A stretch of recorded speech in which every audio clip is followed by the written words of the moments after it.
Hello, সকলকে mini blog welcome. তো দেখতেই পাচ্ছ আমি আমার রেডি। তো আমরা আজকে যাবো রাম ঠাকুর উৎসবে। আজকে রাম ঠাকুর উৎসবে অন্নপ্রসাদ খাওয়ানো হবে, তো আমরা ওইখানে যাব। তো এখন বাড়ি থেকে বেরিয়ে এসে পড়েছি গুনগুনদের বাড়িতে। তো আমরা অ্যাকচুয়ালি সবাই একসাথেই যাব। আর গুনগুন ক্যামেরা দেখে একটু মজা করছিল, যেটাও সবসময় করে আর আমার খুবই ভালো লাগে। তারপর আমরা সবাই বেরিয়ে পড়েছি। আর বেরোনোর পর আমি হাড়ে হাড়ে টের পাচ্ছি যে ছাতা না নিয়ে আমি কত বড় ভুল করেছি। এমনিতে আমার রৌদ্রেতে মাথা ব্যথা করে বেরোলে, আর আজকে আর রৌদ্রে আরও প্রচণ্ড হিট, আমার একদম ভালো লাগছিল না। তারপর এসে পড়েছি কথা বলতে বলতে চণ্ডীবাড়ি কর্নারে। তো কর্নার থেকে আবার এদিকে দেখতে পাচ্ছ গেট। আমরা এখন এসে পড়েছি মোটামুটি রাম ঠাকুর আশ্রমের সামনে। তো এখন আশ্রমে যাওয়ার পথে সামনে দেখতেই পাচ্ছ দোকান বসেছে। তো এখন তো দিনের বেলা হয়তো বা সেরকম বসেনি, রাতের বেলা আরও ভালোভাবে বসবে দোকানগুলি। তো এখন একদম মন্দিরের সামনে এসে পড়েছি, মানে আশ্রমের সামনে আর কি। তো এখানে মা নিয়ে নিচ্ছে ধূপকাঠি মোমবাতি ঠাকুরের জায়গাতে ধূপকাঠি মোমবাতি জ্বালিয়ে দেওয়ার জন্য আর কি। তারপর আমরা এখন ভেতরে যাচ্ছি। আর ভেতরে ঢুকে আমার ডেকোরেশনটা জাস্ট ওয়াও, মানে খুব সুন্দর মানে লেগেছে আর কি। তো এখন তো দিনের বেলা লাইটিংটা দেখা যাচ্ছে না, রাতের বেলা হয়তো আরও অনেক সুন্দর দেখা যাবে।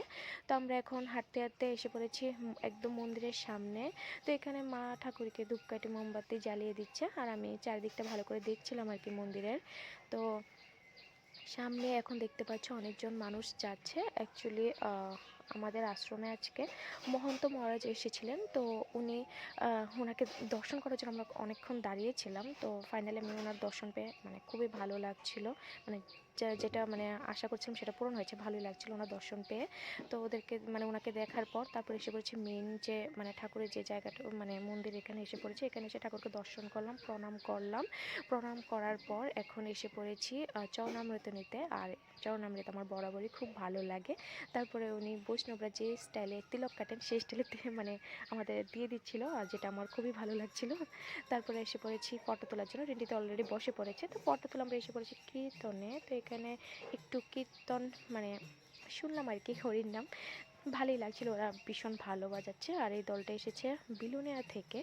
তো ভালোই, ওরা ভালোই গান গেয়েছে, ভালোই মানে কি বলবো, সুন্দর হয়েছে এক কথায়। তারপরে সামনে এখন দেখতে পাচ্ছ মানুষ উঠে যাচ্ছে। তো বলেছিলাম না যে আজকে অন্নপ্রসাদ খাওয়ানো হবে, তো এখন মাইকে অ্যানাউন্স করে দিয়েছে, তো সবাই উঠে যাচ্ছে, তো আমরাও যাব। তো এসে দেখছি এখানে প্রচণ্ড পরিমাণে ভিড়, মানে কি বলবো, দেখতে পাচ্ছ কতটা ভিড়, মানে দাঁড়ানোর জায়গাটা ঠিক করে পাচ্ছিলাম না। আর মনে হচ্ছিলো যে আমি ফেসে গেছি কোনো একটা কারণে, এমন লাগছিলো।